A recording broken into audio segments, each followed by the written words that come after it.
I genuinely did not know this many people would come. Earlier today, I was driving here, and I said to my husband Greg, I said, I have two anxieties. One is that no one will come. There'll be like 10 people and it'll be really embarrassing. Or that like 800 people will come and there won't be parking. I said it's really difficult to have to be afraid of both of those things because you want a lot of people to come, but I was definitely concerned about the parking when I saw the numbers. So that's why my husband was out there like for the last hour and a half trying to help people find parking. Yeah, God bless him for that. That was, and several of my other friends have shown up, and I have seen that they've been behind the scenes giving me help when I didn't even know it. I really appreciate all of you coming, but not just coming, but like, the traffic, I didn't expect that level, you know, and yet you came anyway, so thank you. I also appreciate you being patient waiting for the presentation to start. I just had no idea there would be such a line for buying my books, but I'm really grateful.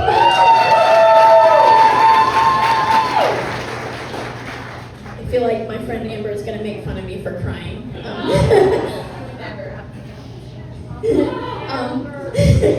I made fun of her for crying when she gave a performance once, and I've never let her forget, so I feel like this might be retribution. But anyways, thank you so much. And I mean, I just love history. I'm a 7th generation North Carolinian, 5th generation Raleighite, and I just started writing about history a little over 10 years ago just because I loved it. And I never expected that so many other people would really resonate with it. And I've wanted to have a book since I was a kid. I mean, since I was old enough to read, I wished I had a book. So having my first book was such a big deal, but I really didn't think about the selling part, right? I just thought about, oh, I want to have a book. It'll be so exciting to have a book. I'll hold it in my hands, and it'll be mine. It'll have my name on it. And I didn't think too much further beyond that. I certainly didn't imagine so many people would buy it. But not just buy it. I can't even express to you how many people have come out of the woodwork. Since my book came out, I thought I would have to contact like museums and libraries and ask if I could come speak or do a signing, and the work would begin of trying to get the word out.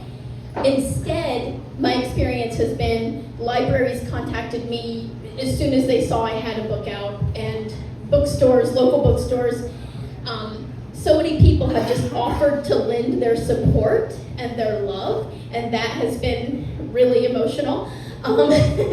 And then today, I mean, I'm sure you saw the numbers on the event page. I saw them too, but I still didn't totally think it would happen.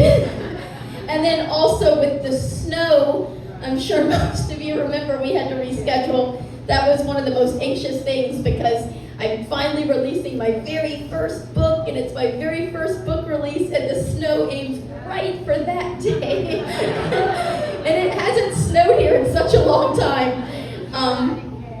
Oh my God, hi. So anyways, I see so many familiar faces, people that I recognize either from my Facebook page or people who have been on my tours, also family and friends. I mean, it's just, it's more emotional than I thought it would be, I guess. I was prepared to just give a talk to all these people on hidden history, like I've always done, but this is different because it's really personal. So thank you. And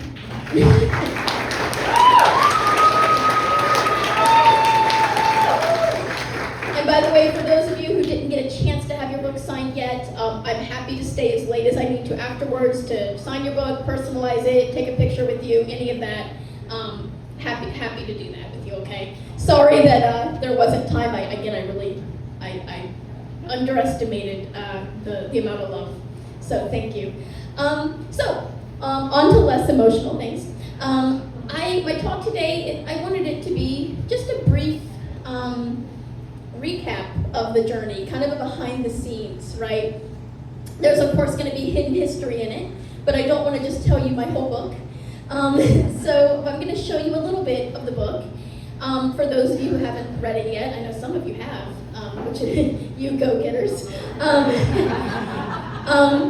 But just show you a little bit of the book, but also talk about the journey, because writing this book was very personal. When I started writing the book, it was my first book. I actually thought it wouldn't be that hard.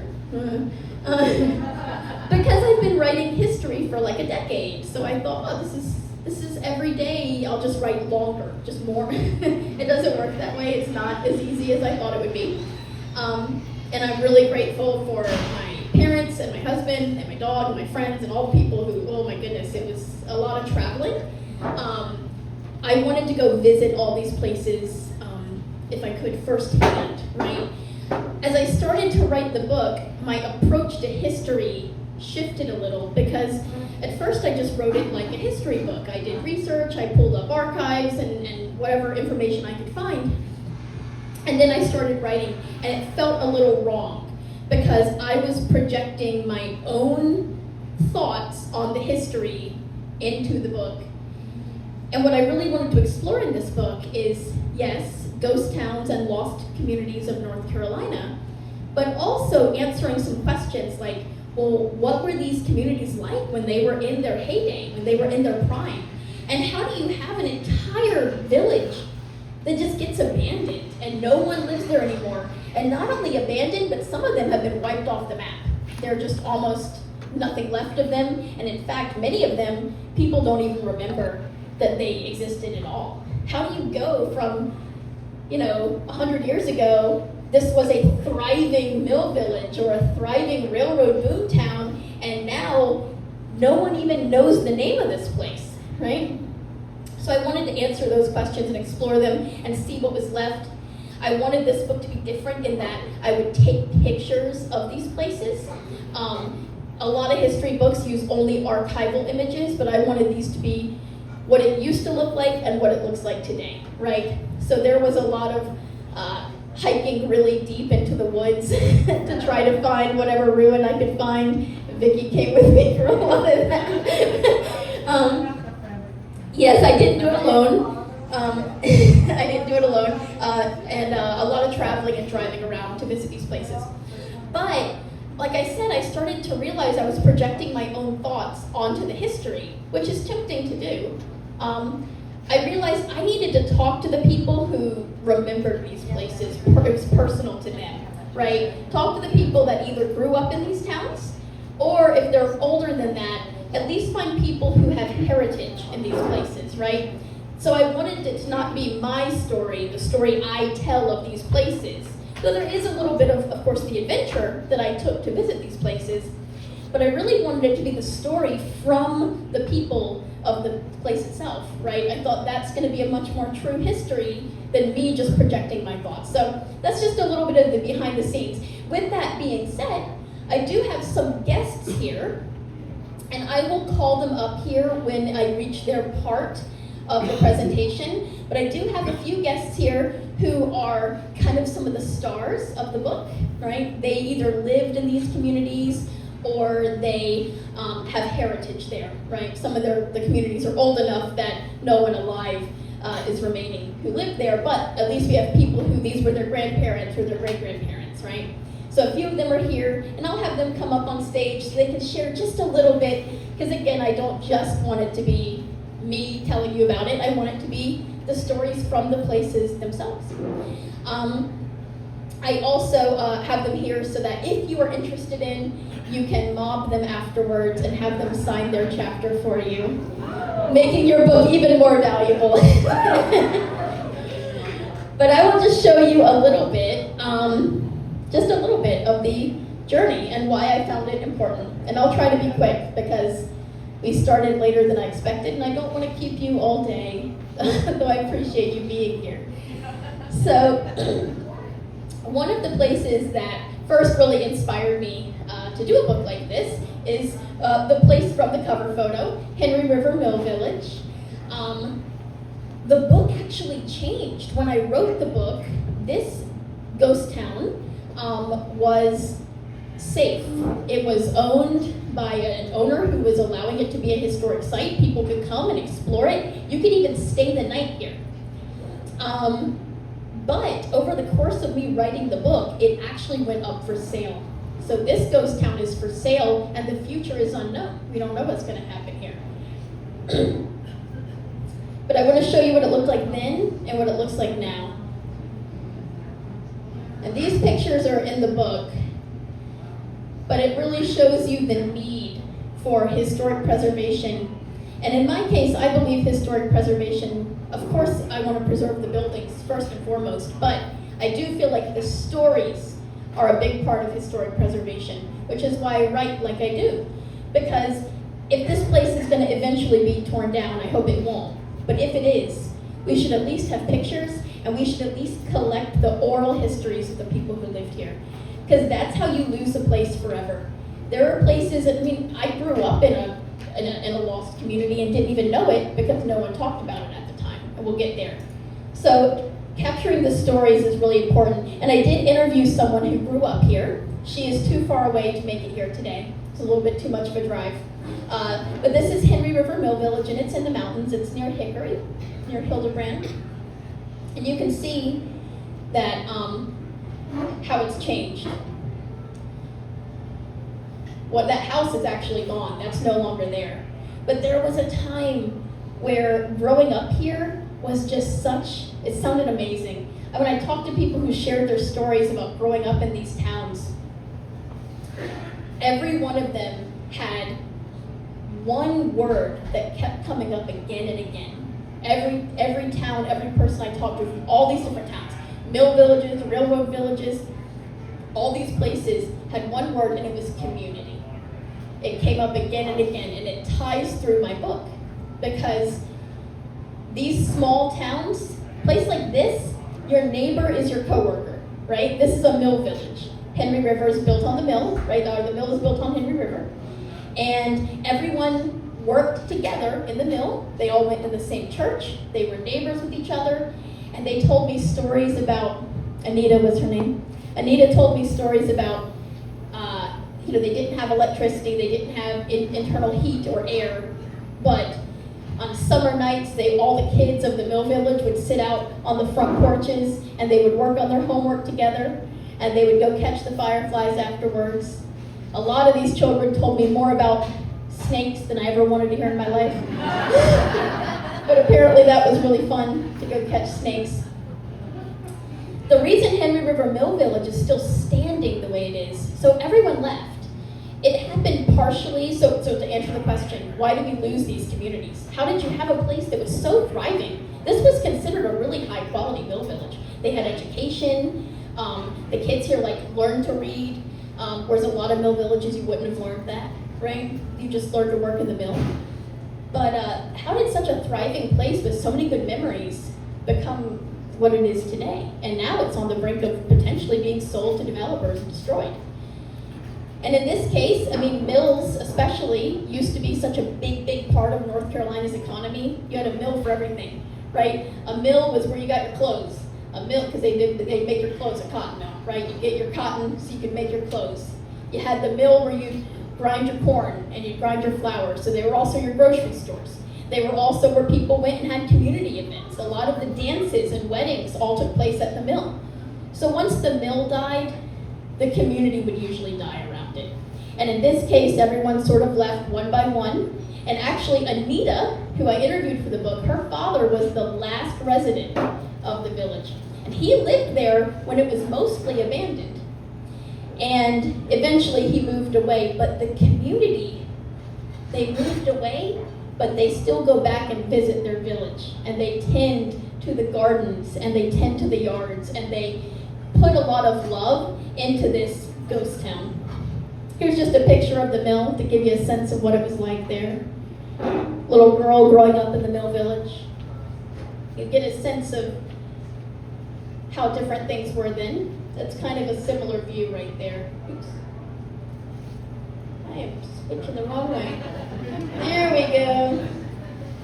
You can see the the shop and the general store in the background, and then here's kind of that same angle.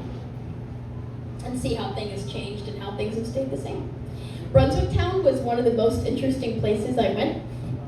The chapter I did on this was probably the first chapter I wrote. It's not the first one of the book, but it's the first chapter I wrote. This place is so cool because most of the ghost towns that you'll visit in this book, they vanished because the economy changed, developers came through. Sometimes maybe there was a fire or a flood, right? But this one was destroyed in a war, the Revolutionary War. And yet, there's pieces of it left. And you can go visit this one. It's a historic site. I tried to make sure that I included places that you could go explore. So you can read the book and experience it through the book, but if you think it's a really cool place, you can go see that place in real life yourself. I did want the book to encourage people to go and visit places if they wanted to give you some ideas of places you could explore. So this church, this is church this is Brunswick Town.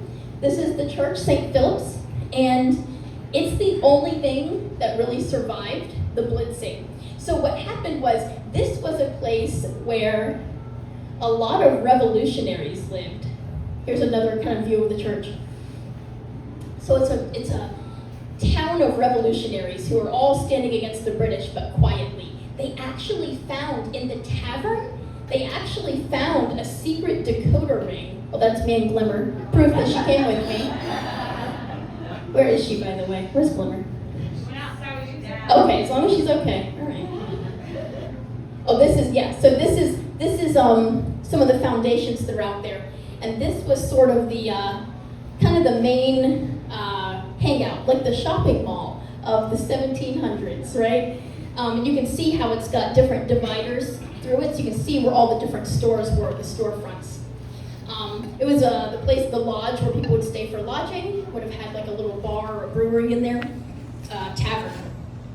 And they actually dug through, the archaeologists dug through the tavern floorboards, and they found a secret decoder ring jewel to let them know that this really was a place where people were whispering against the British and trying to figure out how to overthrow the British. In fact, the history here is Revolutionary War before the war. This was, you hear no taxation without representation, or the Boston Tea Party. Well, that was happening here first. This was a place that was really standing against the British and the laws that were coming through. But that is why they paid the price. Because the British soldiers targeted Brunswick Town and blitzed it with cannonballs and muskets, and they left nothing. Except you can see the remaining stony ruins and really get a sense for this Revolutionary War history. This is a 1700s town. I mean, there's not a lot left in North Carolina that's really tangible that dates back to the 1700s. A lot of it's been destroyed by now. This is actually one of our original governor's mansions. I talk about this a lot. By the way, I offer trolley tours. I'm sure some of you know. Some of you have been on them, but that's right. But I do offer hidden history trolley tours of Raleigh, and I take you to visit some of these abandoned places in Raleigh. Like there's a secret tunnel that goes under Raleigh. There's an old abandoned baseball stadium. There's an old NASCAR track. So we go see, a place for a castle. Raleigh used to have a castle. It was beautiful. Some of you who've seen my posts may know about these places. But we do have a trolley tour that you can take and actually see these places in real life, right? But anyway, on that tour, I talk about the first governor's mansion. Because people always I always assumed the one we had that's the governor's mansion, right? But this is actually an older governor's mansion, even before Tryon Palace. This one was here. And I'll show you what it looks like today. Are you ready? There it is. Wow. It's glorious. This is Russellboro, the ruins of Russellboro. And in fact, I was just told by a friend of mine that they're doing a reenactment here at this historic site with Governor Tryon and there was a whole rebellion here where they trapped the governor inside his house and they were making demands. So a lot of exciting history happened out here, and this was a really like raucous town. Like they were ready to fight. But this is what they did. This is what the British did to Russellborough. But you can still see the mansion. Oh, and this is La Fortuna. This actually happened while I was writing my book. They found the remains of La Fortuna. It was a Spanish vessel that attacked the town congregation. This place has so much history too. As peaceful as they were, the Quakers really stood up against anything unjust. So they stood up in the Revolutionary War. They wouldn't fight, but they certainly were vocal and wrote things and, refused to help certain sides. So there's a whole lot of Revolutionary War history here. There's an entire mill, Dixon's Mill, where the soldiers marched on it, and there was so much interesting history here. And the ruins of this community have all been gathered into kind of one main area. So you can go see it and explore these buildings. These buildings, a lot of these are connected directly with the Underground Railroad. So Snow Camp, this tiny little community, hardly anyone's ever heard of, and they were super active in the Revolution, and then very active again in the Underground Railroad. So a lot of the buildings here were stops. They were actual stations on the Underground Railroad. I spoke to a gentleman for the book. I interviewed him. His interview was in the book. His grandfather actually ran a station on the Underground Railroad. And if you were a station, you did not know anything beyond the very next station. That way, if you got caught, you wouldn't spread the word and tell where all the other stations are. You could only know where the next one was. So a lot of these buildings are directly connected with the Underground Railroad and the Revolutionary War. And they're all kind of gathered in one spot by a history lover who decided to protect and preserve this history. And in fact, this Cane Creek Meeting House, this is the original Quaker meeting house for Snow Camp, dating back to the 1700s, and it's wood. It's amazing that it has survived this long. If you go to the Snow Camp Outdoor Theater, they've got all of this history kind of in one spot, and they have two plays. One which tells the story of Snow Camp and the Revolution, and one which tells the story of Snow Camp and the Underground Railroad. So this is a cool place to go explore, and it's not far from here. Just some more pictures from Snow Camp, very pretty. Soul City, tell you a little bit about Soul City. It's another chapter of my book.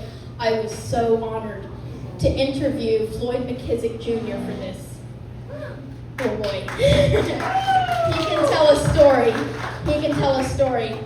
When I was 25, I'm maybe trying to find a full-time job, get through college, right? Floyd McKissick Jr. was building a city at age 25. His father was a major civil rights activist, really up there working along with Martin Luther King Jr. and also Malcolm X. So I feel like his name doesn't come up as often as the other two, but he was very actively involved. And so in the 1970s, he really believed and wanted to create this place, which Floyd McKissick Jr. refers to as a multiracial utopia. And this is right in the heart of the civil rights movement, right? And the idea was it was a place in rural North Carolina that would, yes, be multiracial, a place where anyone of any race could live, but part of the purpose of it was to provide a safe place for Black capitalism, and specifically for Black families to be able to find an affordable home and a great job. They had a lot of healthcare options out there in the middle of the healthcare desert. So it has an amazing and rich history. And you're watching as this family, Floyd tells this story, Mr. McKissick tells this story. And here's some of the dream that they had out there, right? Soltech. There was going to be a place with high caliber jobs, high paying jobs, and again, a lot of healthcare related jobs as well. And yet, here's what has become of it. I had heard the story of Soul City, but talking to Floyd McKissick Jr., it really made it clear, and I hope I captured it in the book as well as I could. This was he spent a decade of his life, his young life, building this place. And he told me all the infrastructure, making sure it had sewage lines and streets and electricity, you know, all this stuff that like I would never even have the brain to think of all of that. And then he builds it up with this dream, and it's getting money, it's getting federal backing, but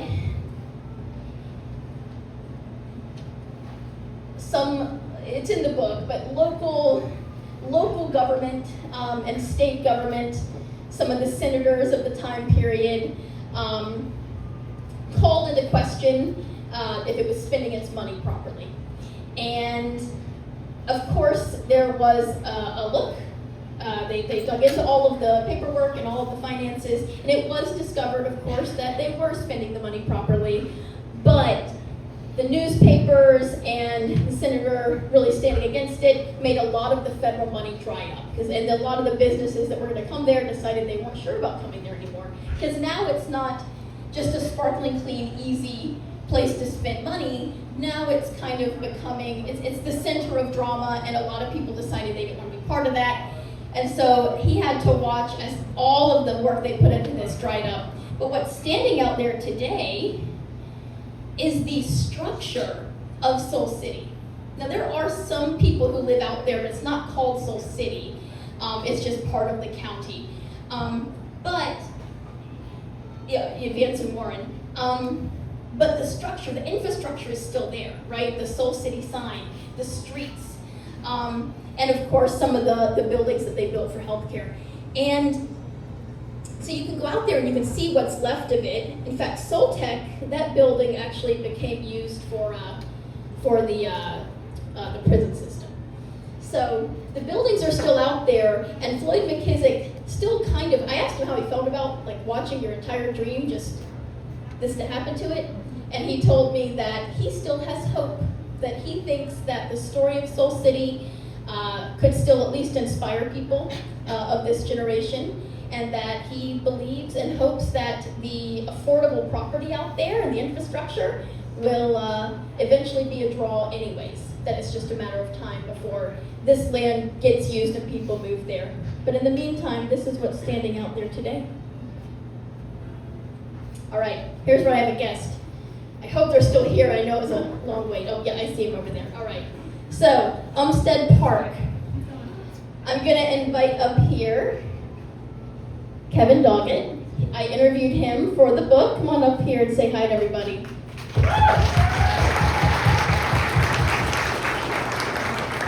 Thank you for coming. So, just a brief rundown, and I won't block it. I'll come stand by you. You're good. You're good. So, Umstead Park. Who here has been hiking at Umstead Park? All right, most of you. Have you gone and explored it and seen the ruins? A few? Okay, at least some of you have. Awesome. So there's a lot of ruins out there in the park. I first discovered them hiking out there with my friend Amber, actually. We were just hiking. I just thought this was a park with hiking trails. I had no idea there was a lost community out there. And we're hiking through the woods and we stumble into a graveyard. And I said, why is there a graveyard in the middle of a park? You know? And then, of course, I found out Umstead Park. So this is, who is this here? Tell me a little about your family. Okay, so the man right here with the beard, they called him Grandpa Al. His name was Albert King. And the woman over on the other side sitting down in the rocking chair, her name was Rebecca. I can't remember what her middle name was now, but her last name was Jones. Everybody called her Mammy.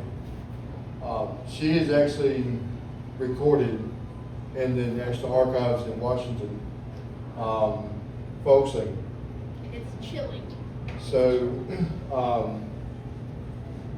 these were Al's two brothers. One of them is John. I don't know who the other one's name is. I was talking to my mom last night about it, and she couldn't. There's a lot of documentation that we have, but she couldn't find the name.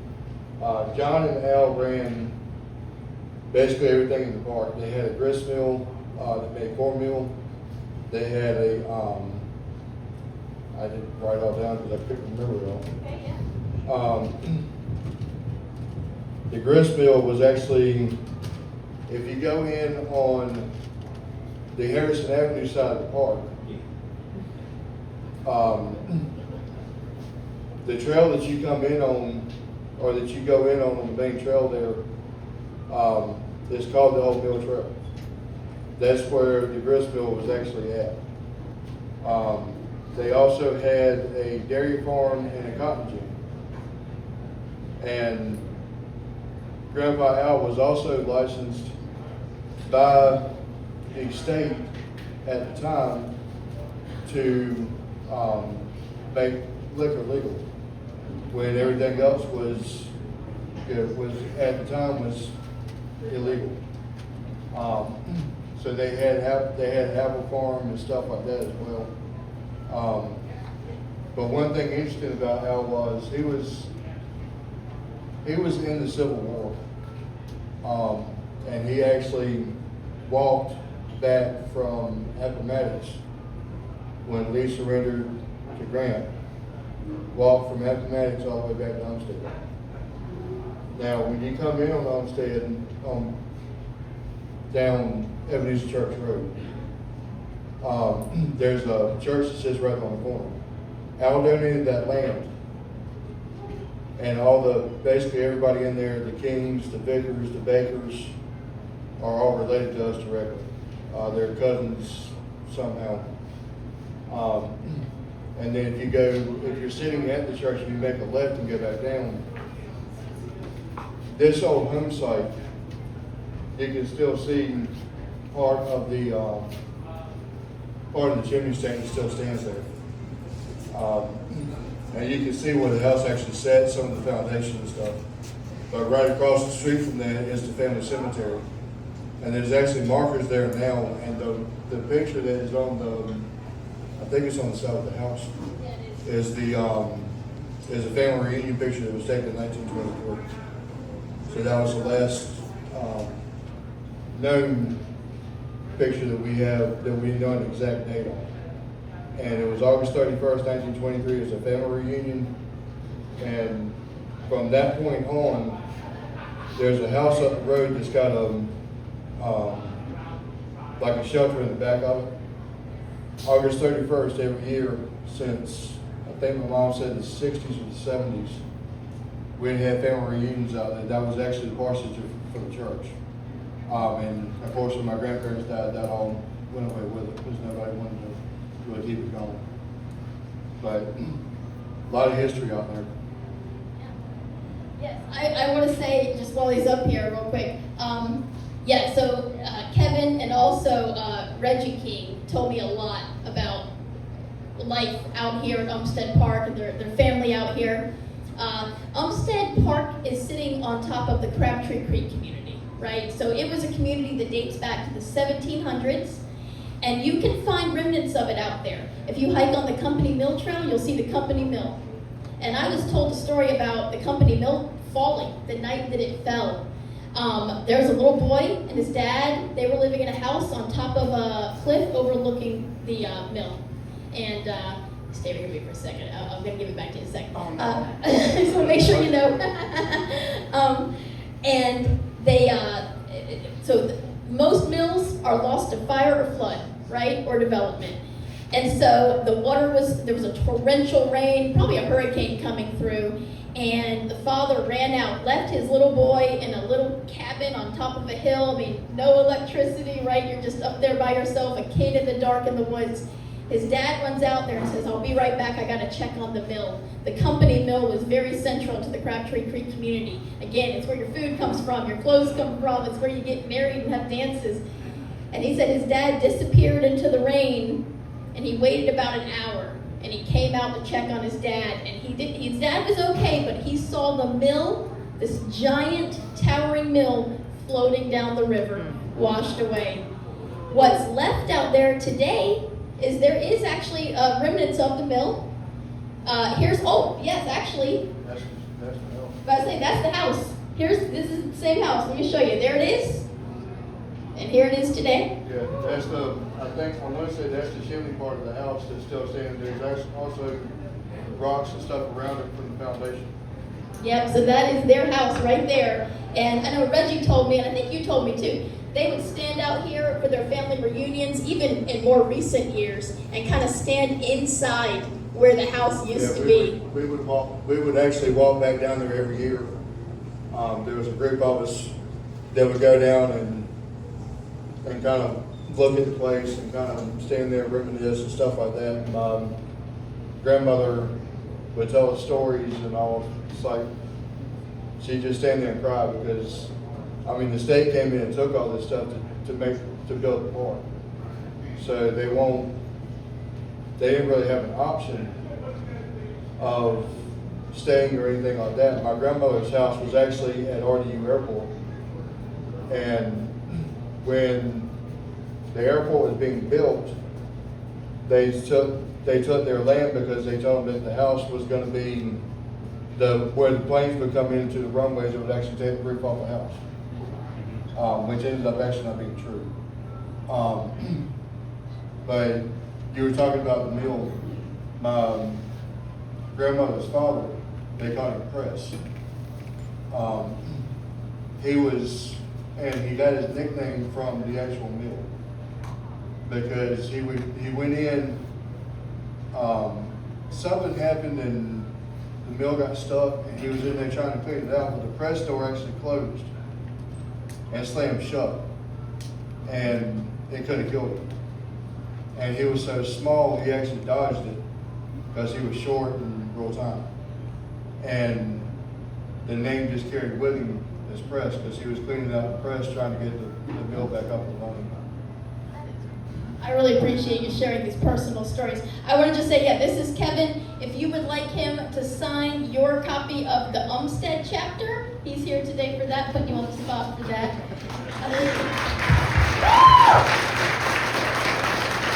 I'm going to go ahead and move on to our next place. Thank you for coming up here. And again, grateful to everyone who I was able to interview for the book and people who also contributed photos for the book, because I wouldn't have these pictures and stories without people sharing them. This is another ruin. In fact, the trail he's talking about, there's even a car out there in the middle of the woods. Look at that. It's like the remains of it. And then there's an old-timey, a kid, I did this presentation at a school, and a kid thought that was a Segway. It's not, just in case you were wondering. Oh yeah, here's the mill. Here's the mill. Imagine that mighty mill just floating down the river. Here's what's left of it though. This is here. So you can go and hike on that. And if you want to see the King family homestead and a lot of the other homesteads, if you hike down the Grayland Trail, that's where there's the mill. That's where all those remains are, the ruins. This is just pictures of life at Crabtree Creek in that community. Look at that little girl. I read stories about, these are some pictures that got sent to me by Kevin. I'm sorry, I forget. That's Al and that's Mammy. This is Al and who again? Mammy. And that's when Al actually came back from the Civil War. Oh, there you go. I'm sorry, I forgot I had those in there. Well, there you go. Again, I need those photos. That's how I get contributed. And again, I won't tell you the whole story because it's in the book, but the Eno River has a very similar story, right? Eno River, this old cabin is 200 years old. And a family that lived here, there were 14 children. 2 parents, yeah. And it's not a very big cabin. And every one of them died. Not of old age. There was a stomach sickness that came, typhoid fever, came through the Eno River community and wiped out a lot of the people who lived there. So these are some pictures of it though, what it looks like out there. Here's inside the cabin. But this cabin is still there if you hike to go see it. A lot of and again, just stuff like this out in the woods, just remains of these lost communities. This is inside that cabin. I can just picture like the 14 children at night sitting around the fire, maybe playing like jacks or with marbles. Mary Oaks. I know I got some people here from Mary Oaks. So this is a really cool ghost town because it's still standing, it's in really good condition, right? I wrote a story about this a couple of years ago for WRAL News. It went really viral, like nationally viral. a lot of national, like CNN, NBC reached out to carry this story. It's because this entire ghost town was for sale for less than the cost of a house in Raleigh. And you could have the general store, the post office, and the railroad hotel right here. It's in really good condition, but there was a lot of risk out here. Here's the general store. The general store again. I got to go walk around in there. This is actually not part of it. This is gone, but this was the first school in Chatham County, first public high school in Chatham County. And I got some beautiful old photos of the old general store when it was still in use, talking to a woman who grew up in this community. Her name's Kay. I also spoke with her sister. This is for the second book, but her sister grew up under Jordan Lake and described for me the feeling of watching her home go under the waves. It was powerful. It was in this book, but my publisher said, no, let's make a whole separate book of just underwater ghost towns. So, book 2 is coming.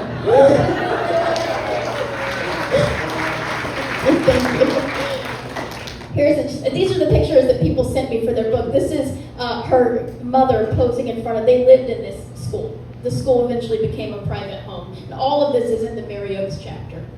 But Mary Oaks has seen its share of destruction. Look what they did to the church. This was a beautiful church, 1800s, and it's sitting on the side of a highway. I think it's Route 1.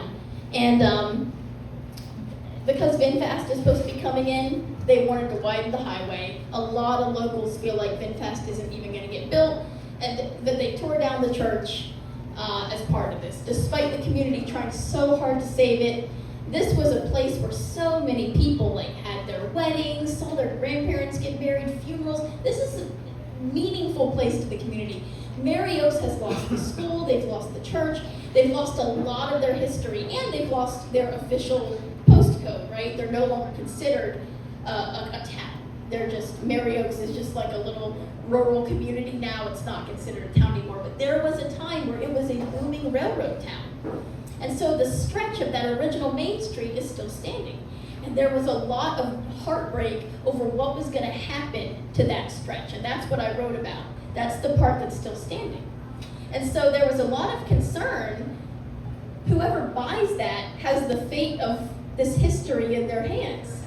And if a developer buys it and it gets torn down, there's pretty much no more Mary Oaks anymore. They've already lost a lot of other stuff. But fortunately, somebody bought it, and they can come up here and talk on stage, whoever you want to send.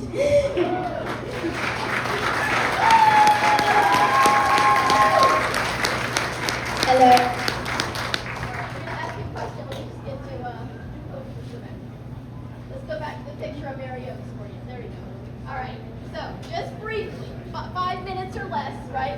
Tell me a little bit about what you're doing out there now that you've bought it, and also about what kind of history you're finding out there, because I know you're doing some of that too. Sure. Again, as Heather wrote in the book, our original focus wasn't on the history of the property, the path that led us to Mary Oaks. My friend Dave and I grew up adoring Halloween. It was our favorite time of year. We wanted to build a haunted house. We had done in our backyards with our kids since they were this tall, and it kept getting bigger and bigger until our neighborhood wanted us out. So we started to look elsewhere for a haunted house. Because we were both transplants to North Carolina, and about 30 years ago, I had seen firsthand how everything was getting wiped out and all these old historic places were going away. So we had initially talked about building a haunted house around some historical property. And so we started our journey to look. We went to Gulf, North Carolina, where we looked at an old 1860s hotel, and it was in really bad shape. It was falling in on itself, and we couldn't afford to bring it back to the way that it was. We stayed in that general area because we're from Apex, and we looked at Goldston, which is nearby, and there was another general store in the downtown area, which was still standing, but it really didn't kind of fit the bill. There wasn't a lot of room around it. And then our friends had told us about Mary Oaks, and again, you said there were hundreds of people that came out, so we thought for sure this thing is going to go. It's going to become a bed and breakfast, or they're just going to bulldoze it and take it over. After a while, it sat and sat and sat, and we kind of said, let's go take a look at this. And as soon as we get out there, we were like, this is it. This place is amazing. But it wasn't soon after that that we started getting approached by people and about the history of the property. We did a small fundraising event initially when we first bought the property. We had hundreds of people come out and just telling us stories about that they grew up in the area, that they knew all the sorts of history about the property. My wife, Leah and Andrea, they're both our historians, and so they started digging in, talking to neighbors and bringing it about.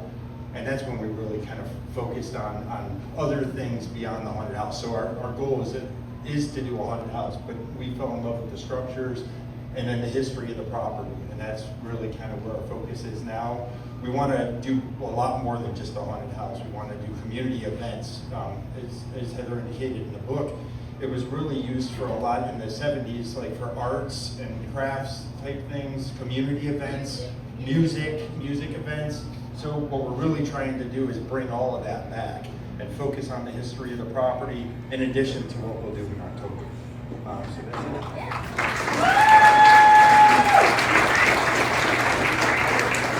Thank you so much. And yes, thank you to them because Mary Oaks is still here because they've got it. So double hand for them. And they are here. If you would like to have them sign the Mary Oaks chapter, they're here. So. Yes, and I will add to that. Mary Oaks has historically been used for music, dating all the way back to the 1800s. That railroad hotel right there, they would have farmers out there with their banjos, thumping their feet on the wooden porch and playing banjo. And that music tradition has stuck around through the 70s, 80s, even recently. And I'm hoping that they're going to bring back that community element, as well as I think it's going to be a cool haunted walk too. So, and I will say, I'm also hoping that maybe we'll have some, tours of some kind out there, because I think that'd be pretty cool. Maybe some tours that are like a fundraiser to help fix up the house. I do know they need to, they're putting a lot of money into not restoring, but stabilizing everything, right? So anyways, keep an eye out for things like that. We're hoping to have some tours and some more interest out there to help really bring it back and revive it. All right, Millbrook Village. I grew up in a ghost town. I didn't even know it. So, does anybody recognize this place? Hearts Delight. That's right. I went here all the time to get ice cream as a kid. So, when I was born in 1982, it was called North Raleigh. This was North Raleigh. And now it's called Midtown Raleigh, which, I don't know. I guess I'll eventually become my grandma and I'll be like, Raleigh has changed so much. This changed a lot even just in my lifetime. So, but I didn't realize that I was in historic Millbrook, and that Millbrook at one point in the 1800s was its very own village, its own community. It had a mill, it had a railroad stop, and everything kind of built around that railroad stop, right? This is a good picture because it's one of the historic buildings from Millbrook Village, but also 1980s Millbrook. A lot of people will remember going to Hearts Delight. Some of you might recognize the little white post office. I never got to see it, but my mom always pointed out, there used to be a little white post office over there. Hey Heather, did you know there used to be a little white post office? Heather, look. I'm like, yep, there was a white post office over there. But I've never gotten to see it, so this is what it looked like. But yeah, I mean, like I said, it was its own village. And Millbrook Village was a very, very rural. It was about 6 miles north of Raleigh. So Raleigh is being formed as kind of the capital, the downtown. And 6 miles north, one train stop up is Millbrook, and it's totally separate. And it got devoured by Raleigh. Raleigh just kind of kept coming and coming and coming, and now Millbrook's gone. But the sad thing is, I think a lot of people, especially people who are newer to the area, they have no memory of Millbrook, and they may not even know there ever was a Millbrook. It's just Raleigh. I saw a post on Facebook. It made me really sad. They said, did you know that North Hills used to be a shopping mall? I was like, yes. Oh no. Did you know Millbrook used to be its own village? And it was a very, this was a very faith-based community. Every bit of reading I've done about it has been really about the churches in the community. Millbrook Baptist Church just had its 150th anniversary, I believe. So This right here, though, just before we get to that part, this is what we believe to be the original Millbrook Mill, right? So Millbrook is named after a mill on a brook. I know that's really creative. Apex was originally called Log Pond, and it was named after a pond that had logs in it. And then they were really lucky that the railroad company said, actually, it's the apex of the grade, and they said apex is a lot better. And so it's really common when you see street names. I mean, Six Forks Road, there were originally 6 forks there, and Lead Mine, there was originally a graphite mine, right? So when you see these road names, there's usually a hint. And Millbrook is because there was a mill on a brook, and this is it. It's in somebody's yard. So this is very, very old. We were able to date it with North Carolina archaeologists to the late 1700s, early 1800s. The mill itself is gone, but the stone wall is still there. Kids have been climbing on it and playing on it for decades, not realizing that it's this cool piece of history. And pretty much everyone didn't know it was there because it's just in somebody's yard, right? But the whole community would have been built around this. And this is Millbrook Baptist Church. This church did a lot for me when it came to finding archival information and learning about the history of Millbrook. So I do believe, if she hasn't left yet, I have someone here from Millbrook Baptist Church to come talk. Drew, come on up. And we are getting close to the end of the talk, so don't worry, I know we're going kind of late. You have something to say?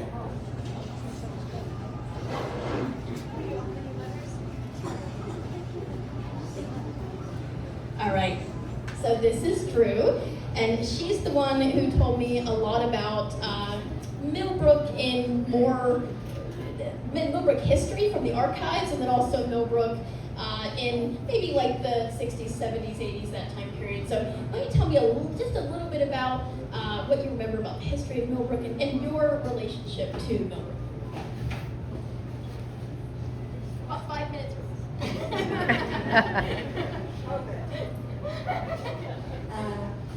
I went to Millbrook Baptist Church to put my daughter in preschool there when she was 3. She would be 54 now. And so then I decided it was such a nice place that I think that's where I want to go to church. So, A little closer now. 49 years ago, I joined it. So next year I will have been there 50 years. And like Heather was saying, the 150th anniversary of our church just passed this November 25. And we had a great celebration. I took Heather with me. Yeah. The stories in there, the family, the Norwood family is my heartstring to that church. Mrs. Norwood, Gloria, was my Sunday school teacher for about 25 years. And you can read about how wonderful she was. And then Heather and I kind of got hooked up a little bit because I know the owner of one of the oldest houses in there. He was born there, and this November he'll be 100 years old. And so we went to visit him. I knew him, and I knew his wife well as my teacher. He was a farmer, but mainly he owned a lumber mill, and the property backs up to a railroad, the railroad, and so he did a lot of lumbering with his 3 brothers, and they had a mill there, and they would saw the lumber and load it on the train when it came by. His old barn is still there. You see those pictures in the book. It starts on page 116. No, that's where I. You know it better than I do. That's where I come in, on page 116. Anyway, Heather is a joy and delight to know, and I just want all that information out of her brain and share it. And Of course, Glenn. What else? Yeah, so she's mentioning Jack Norwood's property. I'm going to talk to you a little bit about it and see what you remember. So the most interesting thing about Jack Norwood's property is he has, I think, the only piece of Millbrook left in Raleigh. Millbrook's been swallowed up, but there's this one oasis of green. I didn't know it was there, but if you look on satellite view, you can see it. You'll see all of these like shopping centers and restaurants and concrete, gray asphalt, and then you'll see one big oasis of green from satellite. And you're like, what in the world? How did Raleigh not build there yet? And that is Jack Norwood's farm, and he has lived there for 100 years. So, or is it? Yeah, 100 years. And like she said, it has, you know, the railroads there. He had a sawmill there. The barn is still there. And if you ask Jack how he feels about living in Raleigh now, he will say, I don't reckon I live in Raleigh. I live in Millbrook.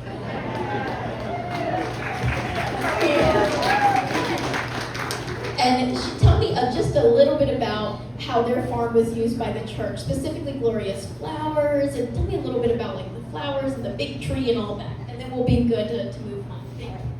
In the back of the house, but still kind of halfway between the house and the railroad tracks, there is a gigantic tree. It's not there anymore.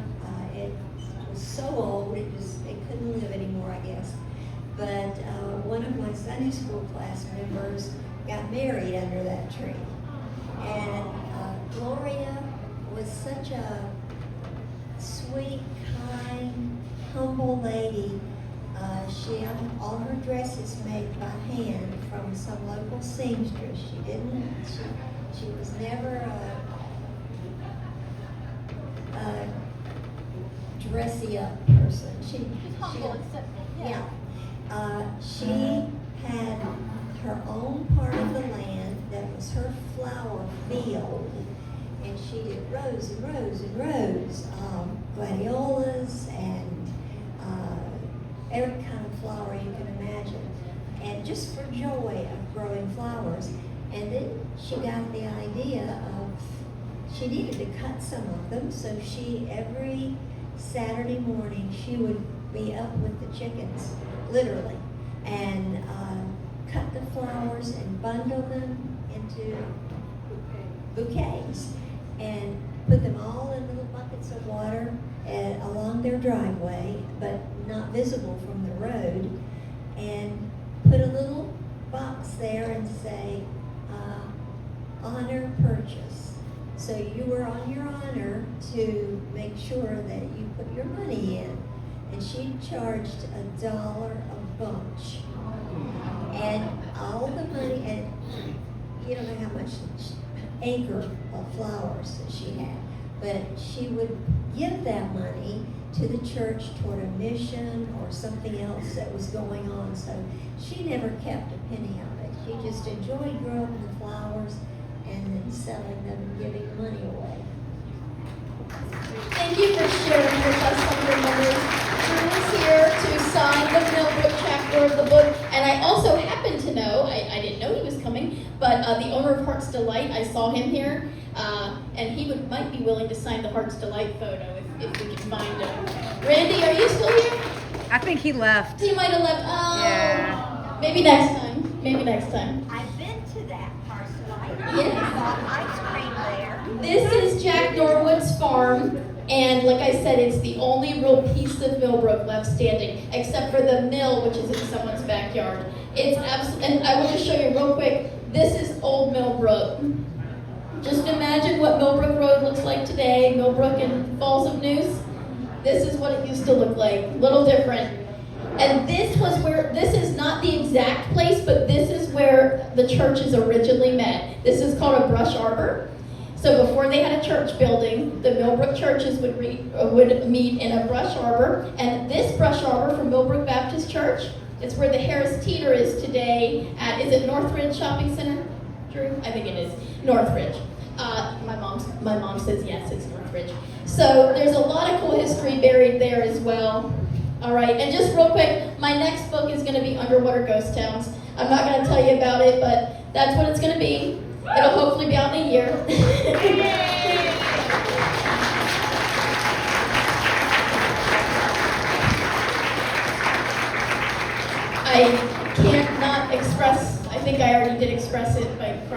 maybe earlier. But really, thank you all. I know that you had to deal with traffic and parking, and it's a lot more people than I thought it would be, and I'm so grateful for that, but I also know that means more difficulties for you guys, so thank you for your support and your love. I will be signing books now. If you want to come have me sign your book and take pictures, I'll do that for you now. I'll stay as long as I need to.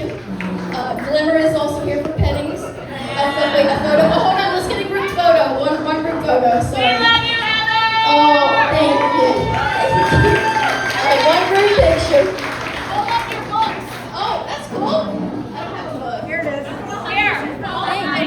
Thank you. Oh, I got it.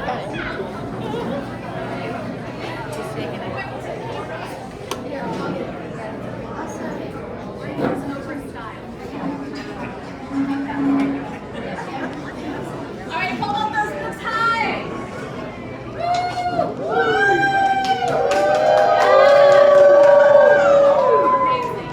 All right, one more thing. Just so you guys know, I do offer, like I said, hidden history.